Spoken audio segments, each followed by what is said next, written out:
My parents chose my ex-husband in the divorce. Now they need my spare bedroom. I almost died when I picked up my ringing phone and heard, "Heather, sweetie, it's Mom," on the other line. I hadn't heard that voice in 6 years, not since she stood in my living room and told me I was throwing away a perfectly good man over drama while my rib was cracked and wrapped under my shirt. I didn't say anything for a solid 5 seconds because my brain was trying to process why this woman who picked my abuser over her own daughter was calling me sweetie, as if we'd just spoken last week. She kept talking because my mother has never been comfortable with silence, filling the air with, "I know it's been a while," and "Your father and I have been meaning to reach out," and I'm sitting there thinking, yeah, 6 years is definitely a while. That's one way to describe abandoning your child when she needed you most. I finally found my voice and it came out flat and hard, nothing resembling the daughter who used to cry begging them to believe her. "What do you want?" I asked, and she made this little wounded sound like I'd slapped her through the phone, completely ignoring the fact that she hadn't bothered to check if I was alive or dead since the divorce was finalized. "We're in a bit of a situation," she said, and I could hear my dad mumbling in the background, probably coaching her on what to say because that man has never had an original thought in his life, just opinions he borrowed from whoever seemed most confident at the time. "The house is gone, Heather. The bank took it. We've been staying in motels, but the money is running out and we just need somewhere to stay for a little while, just until we get back on our feet." She could have been asking for a cup of sugar with that tone, a perfectly casual request to the daughter she threw away. I laughed because she had said something so absurd, and my body genuinely didn't know how else to respond. "You're joking," I said, but I already knew she wasn't, because my mother doesn't have a sense of humor, never has. The woman thinks knock-knock jokes are the height of comedy.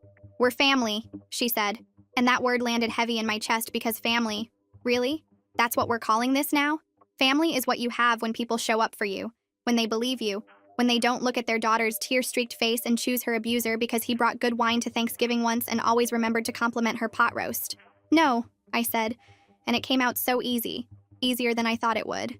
6 years ago, I couldn't say no to anything, couldn't stand up for myself, couldn't even leave my ex-husband Conrad without apologizing for inconveniencing everyone with my trauma. But I'd spent 6 years in therapy learning that no is a complete sentence, that I don't owe explanations to people who never cared enough to ask questions. The silence on the other end was deafening, and I could practically see my mom's face, that pinched expression she gets when things don't go her way, lips pressed together so tight they almost disappear. "Excuse me?" she finally said, and there it was, the tone I grew up fearing, the one that meant I'd disappointed her, the one that used to make me scramble to fix whatever I'd done wrong just to make that voice go away. I said no. "You can't stay with me." My dad grabbed the phone then because I heard the fumbling and then his voice, deeper and more demanding, the voice of a man who's never been told no by a woman in his life. "Now listen here, Heather. I don't know what kind of grudge you're holding on to, but your mother and I are in real trouble. We're your parents. You don't just turn your back on family when they need you." The audacity of this man, honestly, the sheer audacity of standing there and lecturing me about turning my back on family when he looked me in the eyes and told me Conrad was a stand-up guy, and I was probably exaggerating because marriages take work, and every couple has problems. I remember exactly where I was standing when he said that, in their kitchen with my hands shaking so bad I had to put down my coffee cup, and he just kept eating his toast, completely unbothered by the fact that he'd just sided with the man who made me afraid to exist in my own home. "You turned your back on me first," I said, and my voice didn't shake, didn't crack, didn't give them anything to use against me. "You chose Conrad. You believed him over me. You watched me lose everything and you didn't care. So no, you don't get to come back now that you need something and pretend we're family." My mom was crying now. I could hear it. Those theatrical sobs she's so good at producing on command, the ones that used to make me feel guilty for having feelings of my own. "We made a mistake," she wailed. "We know that now. We're sorry. Please, Heather. We have nowhere else to go." And for just a second, just one tiny second, I felt something that might have been sympathy, or might have been the ghost of the daughter I used to be, the one who would have said yes just to make the crying stop. But then I remembered what it felt like to be completely alone, to rebuild my entire life from nothing while they hosted Conrad at Christmas dinner, and that feeling died as fast as it came. "That sounds like a you problem," I said. "Don't call this number again." I hung up before they could respond, and sat there in the silence of my apartment, the apartment I pay for with my own money, the life I built from the ashes of the one they helped burn down. My hands were steady, my heart was calm, and I knew with absolute certainty that this wasn't over. So my parents want to waltz back into my life after everything they put me through. They think I'm still the same girl who took their abuse quietly, but I've spent years learning how to protect myself and I'm not backing down this time. They want to guilt trip me? Fine. Let them try. Every call they make, every text they send, I'm saving. When they realize I'm not the pushover they remember, it's going to hit them hard. I can't wait to see their faces when they figure it out. I'll keep you posted. I was right. It wasn't over. I'd barely finished my morning coffee the next day when my phone started ringing again, and it didn't stop for the next 3 weeks. My parents have never understood the concept of boundaries, Probably because they've never had to respect anyone else's in their entire lives. So of course they interpreted, "Don't call this number again," as "please blow up my phone at all hours until I cave." The first few days were just calls. Mom in the morning with her soft, wounded voice, Dad in the evening with his stern, disappointed tone, both of them leaving voicemails that ranged from guilt trips to barely concealed threats about what kind of daughter abandons her own parents in their time of need. I listened to exactly one of those voicemails, heard my mom say, "I don't know where we went wrong with you," and deleted every single one after that without pressing play. When the calls didn't work, the texts started.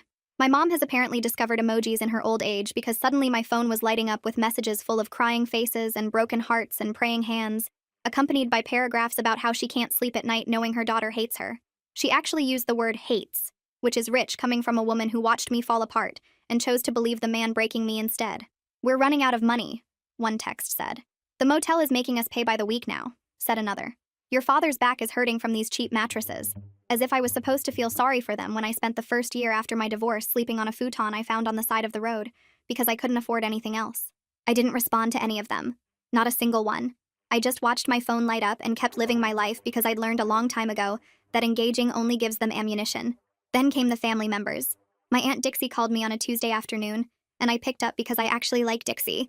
Or I did until she opened her mouth and said, "Heather, honey, I just got off the phone with your mother and she is absolutely beside herself." I should have known. I should have known the second I saw her name on my screen that this wasn't a social call, that my parents had started recruiting reinforcements because their own attacks weren't landing. "She says you won't let them stay with you," Dixie continued, her voice dripping with that fake concern that runs in my family. "And I just can't understand why you'd be so cruel to your own parents when they're going through such a hard time." I had to take a deep breath before I responded because the old Heather would have crumbled, would have started explaining and justifying and apologizing for having the audacity to protect herself. But I'm not the old Heather anymore. "Did she tell you why we haven't spoken in 6 years?" I asked, and the silence on the other end told me everything I needed to know. "Did she tell you about Conrad? About what he did to me? About how she and Dad chose him over their own daughter?" More silence. Then Dixie, sounding uncomfortable now, said, "Well, she mentioned there was some disagreement about your marriage, but I'm sure if you all just sat down and talked it through." I hung up on her too. After that it was my cousin, then my uncle, then my grandmother's sister who I haven't seen since I was 12, and who somehow got my number just to tell me I was breaking my mother's heart. Every single one of them had the same script. "Your parents are struggling. Family helps family. You need to let go of the past. Holding grudges is unhealthy." Not one of them asked me what actually happened. Not one of them wanted to hear my side. They just called to deliver my parents' message wrapped in the thin disguise of concern, and I stopped answering my phone altogether unless the number was already in my contacts. My parents had turned my entire extended family into their personal army, and every single soldier was armed with guilt and absolutely zero context. 2 weeks into this harassment campaign, I came home from work to find my mom sitting on the steps outside my apartment building. She looked smaller than I remembered, older, her hair grayer and her clothes wrinkled in a way that the mother I grew up with never would have allowed. For half a second, I felt something twist in my chest, some leftover reflex from childhood that wanted to run to her and fix whatever was wrong. Then she opened her mouth and said, "I knew you'd have to come home eventually," with this little triumphant smile, and whatever sympathy I'd felt evaporated instantly. "You need to leave," I said, and she stood up slowly, brushing off her pants like she had all the time in the world. "I just want to talk," she said, face to face, mother to daughter. "You owe me that much." I actually stopped walking and turned to look at her because the audacity of that statement deserved acknowledgement. "I don't owe you anything," I said, and my voice was steady even though my heart was pounding. "You lost the right to demand things from me when you chose Conrad over me, when you told me I was being dramatic, when you watched me lose everything and didn't lift a finger to help." Her face crumpled into that wounded expression she's perfected over 60-something years of getting her way, but I walked past her and into my building without looking back. She came back the next day, and the day after that, sometimes with my dad, sometimes alone, always with the same script about family and forgiveness and how they've changed. My dad tried the stern approach, standing outside my building with his arms crossed like he was waiting for a teenager who'd missed curfew. "This is ridiculous, Heather," he called out when he saw me walking up the street. "We're your parents. We raised you. We gave you everything, and this is how you repay us?" I walked right past him without making eye contact, and he grabbed my arm, actually grabbed my arm to stop me, and I spun around so fast he let go like I'd burned him. "Touch me again and I'm calling the police," I said, and my voice didn't sound like my voice anymore. It sounded like someone who'd survived something and wasn't going to let anyone put her through it again. He stood there sputtering about respect and gratitude while I went inside and locked the door behind me. Then they found out where I worked. I still don't know how. Maybe one of the family members they'd recruited. Maybe they'd followed me one morning. But I walked into the office on a Thursday to find my mother in the lobby, chatting up the receptionist like they were old friends. "There she is," my mom said when she saw me, loud enough for everyone in a 30-foot radius to hear. "My beautiful daughter. I was just telling Sandy here how proud I am of everything you've accomplished." I could feel every eye in the lobby on me as I walked over, my face burning with a combination of rage and humiliation. "You need to leave," I said quietly, and my mom's smile didn't waver, but her eyes went hard. "I just wanted to see where you work," she said, still loud, still performing for the audience. Is that so wrong? A mother wanting to be part of her daughter's life? I leaned in close so only she could hear me. "If you don't leave right now, I'm calling security and having you escorted out, and then I'm getting a restraining order." The smile finally dropped. She looked at me with something that might have been shock, or might have been the first glimmer of understanding that I wasn't bluffing. Then she gathered her purse and walked out without another word, leaving me standing in my own lobby feeling like I'd just fought a battle that everyone around me didn't even know was happening. My hands were shaking when I got to my desk, but I didn't cry. I was done crying over people who didn't deserve my tears. I know what you're probably thinking. What could possibly be so bad that I'd let my own parents end up homeless rather than help them? What did Conrad actually do? And why can't I just forgive them and move on like everyone keeps telling me to? Trust me, I get it. From the outside, this probably looks cold. But you don't know what I went through. You don't know what they watched happen and chose to ignore. So let me tell you about my marriage. I met Conrad at my best friend's wedding. He was one of the groomsmen, tall and confident with this smile that made you feel like you were the only person in the room when he looked at you. I was 24 and had just started my first real job after college, feeling like an adult for the first time in my life. And here was this man in a perfectly fitted suit who kept finding excuses to talk to me during the reception. "You look like you're planning your escape," he said, appearing next to me while I was hiding by the dessert table trying to avoid my friend's handsy uncle. "Is it that obvious?" I asked, and he laughed and said, "Only to someone who's also looking for the exit. I'm Conrad." He asked me to dance during a slow song, and when I stepped on his feet twice because I've never been graceful, he just laughed and said, "Good thing I wore my sturdy shoes." By the end of the night, he had my number, and I had this fluttery feeling in my chest that I mistook for the beginning of a love story. Looking back now, I can see all the signs I missed. All the red flags I painted green because I wanted so badly to believe that someone like him could want someone like me. The first 6 months were a dream. Conrad was attentive in a way no one had ever been before, texting me good morning every day, surprising me with flowers at work, remembering every little detail I mentioned and bringing it up later to show he'd been listening. When I told him I loved this obscure band from the 90s, he tracked down concert tickets for their reunion tour 3 states away and drove us there himself. When I mentioned missing my grandmother's cooking, he found her old recipe for apple pie in a box my mom had and made it for me from scratch, flour all over his kitchen, and this proud grin on his face when it actually turned out edible. "I can't believe you did this," I said, and he kissed my forehead and said, "I'd do anything to make you happy."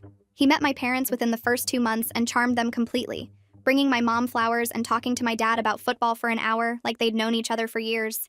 "He's a keeper," my mom said after that first dinner, squeezing my hand with tears in her eyes like I'd finally done something right. My dad clapped Conrad on the shoulder and said, "You take care of my little girl." And Conrad looked him right in the eyes and said, "I promise you, sir, I will treat her like a queen." Everyone loved him. My friends loved him. My coworkers loved him. I loved him so much it scared me sometimes. This overwhelming feeling that I'd somehow won the lottery and was just waiting for someone to realize they'd made a mistake. The first time something felt off was about 8 months in. We were at a restaurant and I laughed at something the waiter said. Just a dumb joke about the daily special. Nothing flirtatious, nothing inappropriate. When the waiter walked away, Conrad got quiet. That kind of quiet that fills up the whole room, and he didn't speak to me for the rest of dinner. In the car on the way home, he finally said, "You really enjoyed that, didn't you?" I looked at him confused and said, "Enjoyed what?" His hands tightened on the steering wheel. "Don't play dumb with me, Heather. The waiter. The way you laughed at his stupid joke. The way you lit up when he was talking to you." I tried to explain that I was just being polite, that it meant nothing, that I only had eyes for him. "I didn't mean anything by it," I said. "He was just being friendly." Conrad shook his head slowly. "You have no idea how you come across, do you? How desperate you look throwing yourself at any man who gives you attention." I felt tears prick my eyes and said, "That's not fair. I wasn't throwing myself at anyone." And he pulled the car over so suddenly I gasped. He turned to look at me with this intense expression and said, I'm sorry. I just love you so much that the thought of anyone else making you smile drives me crazy. You're everything to me, Heather. The idea of losing you makes me insane." I told myself it was romantic. That jealousy was just passion in disguise. And I was lucky to have someone who cared that much. After that, the comments started coming more frequently. "You're not wearing that out, are you?" he'd say when I put on a dress I used to love. "That makeup makes you look cheap," he'd mention casually while I was getting ready. God, do you have to laugh like that? Everyone's staring at you. He'd say these things casually, almost like he was doing me a favor by pointing out my flaws, and I started changing myself piece by piece to avoid setting him off. Shorter hemlines became longer ones. Bold lipstick became neutral tones. I stopped laughing so loud, stopped talking so much, stopped being so much. My friends started asking why I never came out anymore, and I made excuses because the truth was, Conrad didn't like them. They're a bad influence, he said. They don't understand what we have. They're jealous of you, Heather. Can't you see that? They want to sabotage us. One by one, they stopped calling, and I told myself it was fine because I had Conrad, and he was all I needed. We got married after 2 years of dating. A beautiful ceremony that my parents paid for because Conrad said it was tradition. And who was I to argue with tradition? I walked down the aisle toward this man who I thought hung the moon, completely blind to the fact that I was walking into a cage. The first year of marriage was when the real Conrad started to emerge, like he'd been wearing a costume the whole time, and finally felt comfortable enough to take it off. The criticism that used to come occasionally became constant. This house is disgusting. What do you do all day? You call this dinner? My mother would never serve something this bland. Would it kill you to put some effort into your appearance? You used to try when we were dating. Nothing I did was right. He'd come home from work and I'd feel my whole body tense up, scanning his face to figure out what kind of night it was going to be. Good mood meant I could breathe. Bad mood meant I'd spend the next several hours trying to become invisible. The first time he hit me was over a casserole. I still remember exactly what it was. This chicken and rice dish I'd made 100 times before. Except this time I'd accidentally used the wrong kind of cheese. He took one bite, made a face, and said, "What the hell did you do to this?" I started apologizing immediately, the words tumbling out. "I'm sorry. I used the wrong cheese. I wasn't paying attention. I can make something else. It'll only take 20 minutes. He stood up so fast his chair fell over. 20 minutes? You want me to wait 20 more minutes because you can't follow a simple recipe? The back of his hand connected with my face before I even realized he'd moved. I stood there in my own kitchen with my cheek burning and my ears ringing, and he looked at me with this expression of pure disgust and said, "Look what you made me do. I didn't want to do that, Heather. You made me do that." Then he walked out, got in his car, and didn't come back until the next morning. When he did come back, he had flowers and tears in his eyes, and this whole speech prepared. "I've never done anything like that before," he said, his voice cracking. "Work has been so stressful and I just snapped. It'll never happen again. Please forgive me. I love you so much. I hate myself for hurting you." I believed him because I needed to believe him, because the alternative was admitting that my whole life had become a lie. It happened again 2 weeks later, and then a week after that. And then it became so regular that I stopped counting, stopped being surprised, stopped feeling much of anything at all. I learned to read his moods like weather patterns, learned which topics to avoid, learned how to make myself so small and quiet that maybe he'd forget I was there. I flinched when he raised his hand, even if he was just reaching for something on a shelf. I apologized for everything, constantly, compulsively. Sorry for existing, sorry for breathing, sorry for being the kind of wife who apparently deserved to be hit over cheese. The woman I used to be, the one who laughed too loud and wore bold lipstick and had opinions about things, she disappeared so gradually that I didn't even notice she was gone, until there was nothing left but this hollow shell who jumped at shadows and counted bruises in the bathroom mirror. I tried to tell my mom once, about a year into the marriage. I'd shown up at her house with a black eye that I'd covered with makeup, except the makeup wasn't covering it well enough, and she noticed. "What happened to your face?" she asked, tilting my chin toward the light. For one desperate moment, I thought this was it. This was my chance. Someone was finally going to see the truth and help me. "Conrad hit me," I said, and the words came out so quiet I wasn't sure she'd heard them. But she had. I know she had because her face did this thing, this complicated series of expressions that ended somewhere between discomfort and disbelief. "What did you do?" she asked, and my heart cracked right down the middle. Not, "Are you okay?" or "We need to get you out of there," but, "What did you do?" "Nothing," I said, my voice breaking. "Mom, I didn't do anything. He just gets angry sometimes and I don't know what sets him off and I'm scared." She patted my hand like I was a child throwing a tantrum over nothing. "Marriage is hard, sweetheart. You have to learn to manage his moods. Men are sensitive creatures. They need to feel respected in their own homes." "Mom, he hit me," I said again, like maybe she hadn't understood the first time. She sighed. "Heather, every couple has rough patches. Your father and I certainly did. You need to learn when to hold your tongue and when to give him space. Conrad is a good man. He provides for you. He comes to family dinners. Whatever's happening at home, I'm sure you two can work through it if you just try harder." I left her house that day feeling more alone than I'd ever felt in my entire life. My dad was even worse. I never told him directly, but he saw a bruise on my arm once at a family dinner, finger-shaped marks that I'd failed to cover with my sleeve. And when I caught him looking, I saw him make a choice. He glanced at Conrad laughing with my mom in the kitchen. looked back at the bruises on his daughter's arm, and said, "Pass the potatoes, please." He chose to look away. He chose to keep eating and talking about the game last Sunday, and pretending that his daughter wasn't sitting across from him wearing evidence of abuse like jewelry. That's the moment I knew I was on my own. That's the moment I stopped hoping anyone would save me. Conrad knew exactly how to play my parents. He'd show up to family dinners with wine and compliments, the perfect son-in-law, so charming and attentive that my mom would literally gush about how lucky I was. "You really hit the jackpot with this one, Heather," she'd say, and Conrad would smile and say, "I'm the lucky one, trust me." He'd put his arm around me and squeeze just a little too hard, a reminder that he was in control even here, and I'd smile and play along because what else could I do? One time my mom made a comment about how I'd lost weight, said I was looking too thin, and Conrad jumped in with, "I keep telling her to eat more, but she's so dedicated to staying fit for me." And they all laughed like it was adorable instead of recognizing it for what it was. He was starving me. He controlled what I ate, when I ate, how much I ate, said I was getting soft and no one wanted a fat wife. But my parents just saw a devoted husband who cared about his wife's health.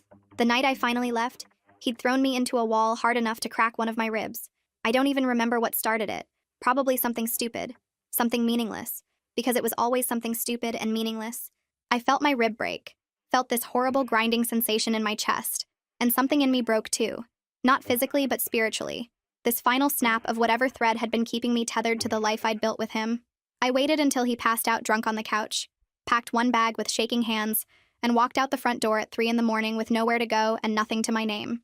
I drove to my parents' house because even after everything, even after my mom's dismissal and my dad's deliberate blindness, some stupid part of me still believed they would help me when it really mattered. I stood on their porch at 4 in the morning, crying so hard I could barely breathe, my ribs screaming with every sob. My mom opened the door in her bathrobe, squinting at me in confusion. "Heather? What on earth? It's 4 in the morning." She looked past me at the empty driveway. "Where's Conrad? Does he know you're here?" "I left him," I said through my tears. "Mom, he threw me into a wall tonight. I think my rib is broken. I need help. Please. I need somewhere to stay." She sighed, this heavy, disappointed sigh that I'd heard 1,000 times growing up. "Heather, you can't just leave your husband in the middle of the night over a fight." "It wasn't a fight," I sobbed. "He hurt me. He's been hurting me for years, and I finally had to go. Please, Mom, please just let me in." My father appeared behind her, took one look at me standing there crying and injured, and said, "What's all this noise?" My mom turned to him and said, "Heather left Conrad over some argument. She wants to stay here." I lifted my shirt to show them my side, showed them the bruise already forming over my broken rib. "Look," I begged. "Look what he did to me." My mother looked at it for a long moment, then back at my face and said, "You've always been dramatic. Conrad loves you. Whatever happened, I'm sure you two can talk through it." "Your mother's right," my dad said, already turning to go back to bed. "Go home to your husband. Work it out like adults." Then my mom stepped back and closed the door. They actually closed the door in my face and left me standing on the porch with a broken rib and a broken heart, and nowhere in the world to go. I heard the deadbolt click into place. I heard my father's footsteps going back up the stairs. And I stood there in the dark understanding for the first time that I had never had parents who loved me. I had parents who loved the idea of me, the version of me that did what she was told, and didn't cause problems, and stayed married to the man who brought good wine to Thanksgiving. The real me, the broken, bleeding me who needed them most. That person didn't exist to them at all. Now you understand why I can't let them back in. They chose Conrad over me when I had nothing. They watched me lose everything and sided with my abuser. And now they need me? I've been preparing for the day they'd come crawling back. I just didn't know it would feel this satisfying. The next conversation we have, because trust me, they're not stopping. I'm laying everything out. Every choice they made. Every way they failed me. They wanted to talk? Fine. We're going to talk. I'll let you know how it goes. I didn't have to wait long for that conversation. 3 days after the lobby incident, my mom showed up at my apartment again, but this time something was different. She wasn't alone. My dad was with her, and they weren't wearing those entitled expressions I'd gotten used to seeing. They looked smaller somehow, defeated in a way I'd never seen before, standing outside my building like two people who'd finally run out of plays. I almost walked past them like I had every other time, but then my mom said something that stopped me cold. "We know about Kate," she said, and her voice cracked on the name. "Conrad's new girlfriend. She found us." I turned around slowly because I had no idea what she was talking about. Kate was a name I'd heard maybe once or twice through the grapevine. Some woman Conrad had started dating about a year after our divorce, but I'd made it a point to know as little about his life as possible. "What does that have to do with anything?" I asked, and my dad cleared his throat in that way he does when he's about to say something that costs him. "She showed us things," he said, and he couldn't meet my eyes. "Pictures, medical records, text messages, things Conrad sent her when he was drunk. bragging about what he used to do to you. My mom was crying now, not the theatrical sobs I'd grown up with, but quiet tears that streamed down her face without any of the usual performance. "We didn't know," she whispered. "Heather, I swear to you, we didn't know how bad it was." I stood there on the sidewalk feeling like the ground had shifted under my feet, because this was not how I expected this conversation to go. I'd prepared for more guilt trips, more manipulation, more of the same tactics they'd been using for weeks. I had not prepared for them to actually admit they were wrong. "You didn't know," I repeated, and my voice came out flat and hard. "You didn't know when I showed up with a black eye and told you he hit me. You didn't know when I showed you the bruise over my broken rib. You didn't know when I begged you to let me in at 4 in the morning with nowhere else to go." My dad flinched like I'd slapped him. "We thought you were exaggerating," he said, and at least he had the decency to sound ashamed. "Conrad was always so charming, so put together, and you've always been—" He trailed off, but I knew exactly what he was going to say. "Dramatic," I finished for him. "That's what Mom said when I showed her my broken rib. You've always been dramatic." Those were her exact words while I stood on your porch with nowhere to go. My mom made this small wounded sound and reached for me, but I stepped back before she could touch me. "Don't," I said. "You don't get to touch me. You lost that right when you closed the door in my face." "Kate showed us everything," my mom said desperately, like the evidence somehow made up for what they'd done. "She found us through Facebook, said she'd been looking for you but couldn't find you. She showed us pictures he kept on his phone like trophies. She showed us texts where he bragged about what he did to you, called you names I can't even repeat, laughed about how he had everyone fooled. I felt sick. I didn't know those pictures existed. The thought of my parents seeing those images, seeing me at my most broken, made my skin crawl. So a stranger had to show you proof," I said slowly, "because your own daughter's word wasn't good enough. I told you. I showed you. I begged you to believe me. And you chose him. You chose a man you'd known for 2 years over the daughter you raised for 24. My dad stepped forward. "We were wrong," he said, and those 3 words sounded like they physically hurt him. "We were wrong about everything. About Conrad. About you. Kate showed us who he really was, and we realized we'd been defending a monster. You didn't just defend him," I said, and my voice was rising now. 6 years of rage finally finding an outlet.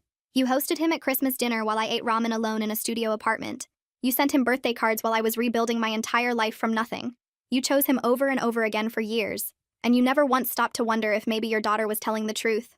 My mom was sobbing openly now. "We're sorry," she kept saying. "We're so sorry. We didn't know." "You didn't want to know," I shot back. "I gave you every opportunity to see what was happening, and you chose not to look. Believing me would have meant admitting you made a mistake. It would have meant admitting you pushed me to marry him, that you paid for the wedding that trapped me, that you ignored every red flag because he made you feel like good parents." The silence that followed was deafening. My parents stood there looking like they'd been stripped of every defense they'd ever built. For the first time in my life, they had nothing to say. "We know the truth now," my mom repeated weakly. "We know what he did, and we're so sorry we didn't believe you." I laughed, and it wasn't a nice laugh. "You're sorry now that you need something from me. You're sorry now that you're homeless and desperate. But where was your sorry 6 years ago? Where was your apology when I was sleeping on a futon I found on the side of the road? Where was your remorse when I was working 2 jobs while you were hosting my abuser for the holidays?" My dad tried one more time. "We can't change the past," he said, "but we can try to make it right. Just give us a chance, Heather. Let us prove we've changed." I looked at him. This man who'd walked me down the aisle and handed me off to a man who would spend years breaking me into pieces. I looked at my mom, who'd taught me to ignore my own instincts because a woman's job was to keep the peace. I looked at both of them standing there with their desperate eyes, finally saying all the things I'd needed to hear 6 years ago, and I felt absolutely nothing. "No," I said, and the word came out easy. "You don't get a second chance. You had your chance. Every time I showed up with a bruise, every time I flinched at a loud noise, every time I made excuses for why I couldn't come to dinner, those were your chances, and you blew every single one." My mom reached for me again. "Please," she begged. "Heather, please. We're your parents. We love you. You love the idea of me," I said, stepping back. "You love the version of me that does what she's told and doesn't cause problems and makes you look good at family gatherings. But the real me, the one who survived something you can't even imagine, the one who rebuilt her entire life without any help from anyone, that person is a stranger to you, and I'm going to keep it that way." I turned and walked into my building without looking back. I could hear my mom crying behind me, could hear my dad calling my name, but I didn't stop. I'd spent too many years stopping for people who didn't stop for me. The elevator doors closed, and I finally let myself breathe. My hands were shaking, but my heart was steady. They'd finally admitted they were wrong. They'd finally apologized. And it didn't change a single thing. Some doors, once closed, are meant to stay that way. I should have known that wouldn't be the end of it. My parents have never been able to take no for an answer. And the next move they made? It pushed me to call the police. And this time, I wasn't the only one who saw it happen. Come back for the update. A week went by after that conversation, and I started to think maybe they'd finally gotten the message. I'd almost convinced myself they'd found somewhere else to go. Maybe crawled back to one of the relatives they'd weaponized against me. Maybe finally accepted that I wasn't going to cave. I was walking home from work when I turned onto my street and felt my whole body go cold. There was a light on in my apartment window. I stopped walking and just stared at it because I never left lights on. Ever. I'm obsessive about my electric bill. Have been ever since those first months after the divorce when every penny mattered and leaving a light on felt like burning money. My feet wouldn't move. I just stood there on the sidewalk trying to convince myself there was another explanation. A timer I'd forgotten about. A reflection from somewhere else. Anything except what I already knew in my gut was true. My neighbor Rita was outside watering her plants on the shared balcony. This sweet older woman who'd lived next door to me for 3 years and always asked how my day was going. She spotted me before I could move and her face told me everything. "Heather, honey," she said, and her voice was careful in a way that made my stomach twist. "There are people in your apartment. They said they were your parents. I saw them go in through your bedroom window about an hour ago. I wasn't sure if I should call someone." I thanked her, but the words came out hollow. I couldn't form real sentences, couldn't do anything except put one foot in front of the other, until I was standing outside my own front door hearing voices on the other side. My mother's laugh, my father's cough, the clinking of dishes, the smell of something cooking, the sound of my television playing some game show I never watched. I unlocked the door with shaking hands and stepped into a nightmare. They'd made themselves at home. That's the only way to describe it. My dad was stretched out on my couch, shoes off, feet up on my coffee table, a beer in his hand that I recognized from the 6-pack I'd been saving in the back of my fridge. He was watching TV like he owned the place. My mom was in my kitchen stirring something on my stove, and when she heard the door open, she turned around with this smile on her face like I was a guest arriving at her house instead of the other way around. "There's my girl," my mom said, setting down the spoon. "I was just making us all some dinner. You really need to go grocery shopping, sweetheart. There's barely anything in here. I found some pasta and sauce in the back of the cabinet, though. It's almost ready. Perfect timing." I couldn't speak. I stood in my own doorway looking at these two people who had broken into my home and were acting like this was completely normal, like they hadn't committed an actual crime to be standing where they were standing. "How did you get in here?" My voice came out strangled and wrong. My dad didn't even look away from the TV. "Back window," he said casually, taking a sip of my beer. "You really should be more careful about locking up. Anyone could get in." "That window was locked. I check it every night." "Well, locks can be finicky," my mom said with a little shrug. Like breaking and entering was just a minor inconvenience we could all laugh about later. "We didn't have a choice, Heather. You wouldn't answer your door. You wouldn't take our calls. The motel wanted another week up front and we'd already spent everything. What were we supposed to do, sleep on the street?" "Yes," I said, and my voice was getting louder now. "Yes, that's exactly what you were supposed to do. Because this is my apartment. Mine. You don't live here. You weren't invited here. You broke into my home." My dad finally turned to look at me, and he had the audacity to look annoyed. "Christ, Heather, listen to yourself. We're your parents. This isn't breaking in. This is family looking out for each other. Get out." I said it quiet and hard, and I meant every syllable. "Right now. Get your shit and get out of my apartment." My mom turned off the stove burner and wiped her hands on a dish towel. My dish towel. Like she was the lady of the house being interrupted during meal prep. "Heather, please. We have nowhere else to go. We've been in that disgusting motel for weeks. Your father's back is destroyed. I haven't slept properly in days. We're your parents. You can't just throw us out on the street. Watch me." I pulled out my phone. "You have 60 seconds to leave before I call the police." My dad set down the beer and stood up slowly, and for a second I thought he was actually going to comply. Instead, he walked toward me with this expression on his face that I remembered from childhood, the one that meant I'd crossed a line and there would be consequences. "You would really do that?" he asked, his voice low and dangerous. "You would really call the cops on your own parents? Have us hauled off in handcuffs like we're some kind of criminals? You are criminals. You broke into my apartment. We're family." He said it like that word was supposed to mean something, like it was a magic spell that erased everything they'd done. "Family doesn't call the police on each other. Family figures it out." "We're not family," I said, and I started dialing. "We stopped being family when you chose my abuser over me, when you closed the door in my face, when you spent 6 years pretending I didn't exist. You don't get to show up now and play the family card like it's some kind of get-out-of-jail-free card." My mom rushed over and grabbed my arm, actually grabbed my phone arm like she was going to stop me from calling. "Heather, please. Think about what you're doing. Think about how this looks. Your own parents, arrested, taken away by police, at your request. What will people say? What kind of daughter does that? I don't give a fuck what anyone thinks." I yanked my arm away and hit the call button. "You broke into my home and you're refusing to leave, and that's called trespassing." My mom started crying. those loud theatrical sobs she'd perfected over the years. This is unbelievable. After everything we did for you, we sacrificed everything raising you, gave you the best years of our lives, and you treat us like garbage. What did I do to deserve this? What did I ever do except love you? You want me to answer that? Because I've got 6 years of answers. But then the dispatcher answered, and I had to focus on explaining that there were intruders in my apartment who were refusing to leave. Yes, I knew who they were. Yes, they were my parents. No, they did not have permission to be here. No, I had not given them a key. They came in through the window.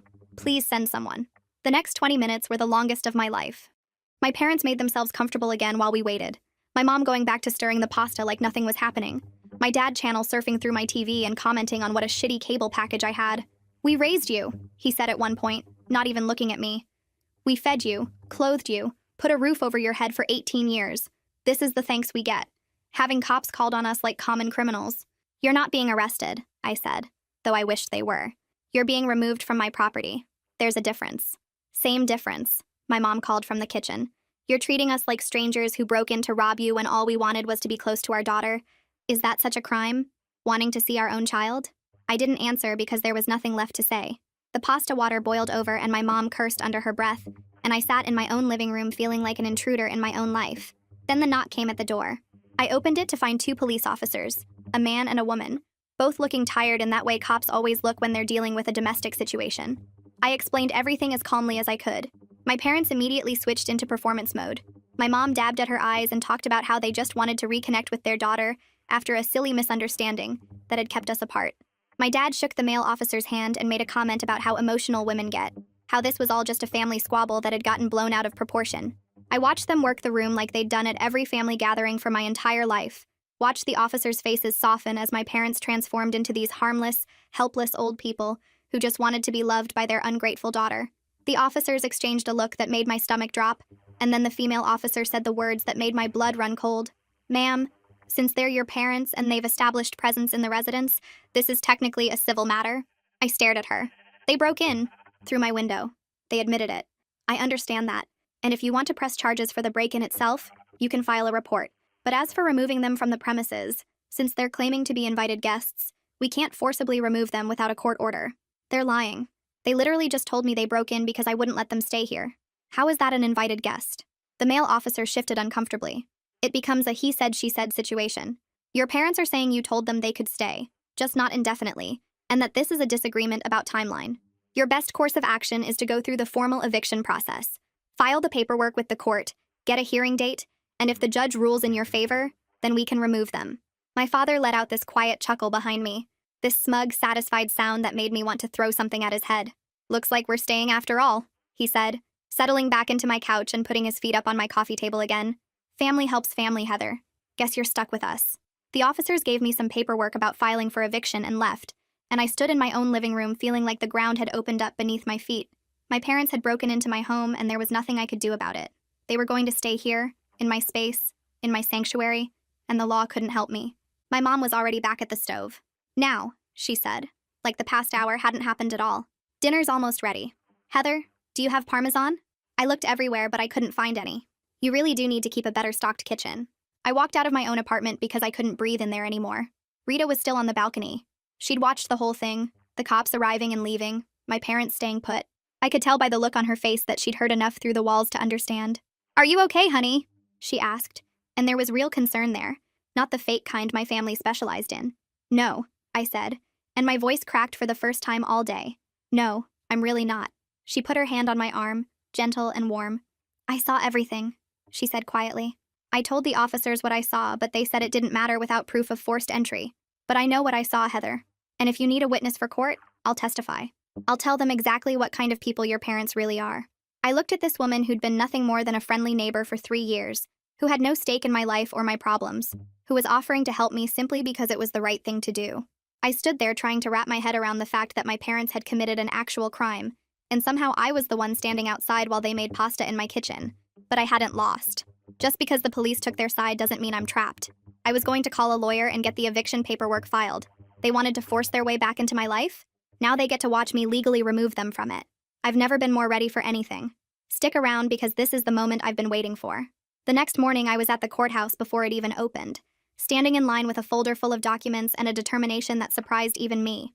I filed the formal eviction papers at 9 a.m., filled out every form in triplicate, paid the filing fee that I'd have to eat ramen for a week to recover from, and walked out of that building feeling like I'd just fired the first shot in a war I was finally ready to win. The clerk told me the hearing would be in 3 weeks, that my parents would be served with papers, that I needed to document everything between now and then. I told her I'd been documenting my whole life, and this was just more of the same.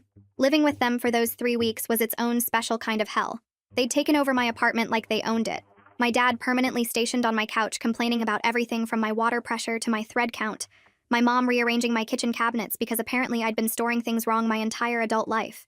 They ate my food, used my toiletries, ran up my electric bill, and acted like I was the unreasonable one for not being grateful they'd chosen to grace me with their presence. Every morning, I woke up to my mom making breakfast and saying things like, "I made extra for you," as if she was doing me a favor, instead of using my groceries in my kitchen in my apartment that she'd broken into. Every night, I came home to my dad asking what was for dinner like I was still 12 years old and responsible for keeping him fed. They tried everything to get me to drop the eviction. First came the guilt. My mom crying at the kitchen table about how she never thought her own daughter would throw her out on the street, how she couldn't sleep at night knowing I hated her this much, how she'd failed as a mother if this was how I turned out. I let her cry and kept documenting. Then came the anger. My dad cornering me in the hallway one night to tell me I was making the biggest mistake of my life, that family was all anyone had in this world, that I'd regret this when they were dead, and I was all alone with no one to blame but myself. I told him I'd been alone for 6 years, and I'd never been happier, and walked past him into my bedroom that now had a lock on it because I wasn't stupid. Then came the bargaining. My mom offered to do all the cooking and cleaning if I'd just let them stay a little longer, just until they got back on their feet, just until they figured out their next move. My dad said he'd get a job, said he'd pay me rent, said they'd be out within 6 months if I'd just give them a chance. I showed them the court date on my calendar and didn't say a word. They tried getting family members to call me again, tried having my aunt show up at my door to mediate, tried everything in their manipulation playbook that had worked on me for the first 24 years of my life. None of it landed anymore. I'd spent 6 years building armor they couldn't penetrate. The day before the hearing, my mom sat me down at my own kitchen table and tried one last time. She had tears in her eyes. Real ones, I think. And her voice was softer than I'd ever heard it. "Heather, please," she said, reaching for my hands. "I know we made mistakes. I know we failed you when you needed us most, but we're your parents. We're old. We have nothing. Is this really how you want things to end between us?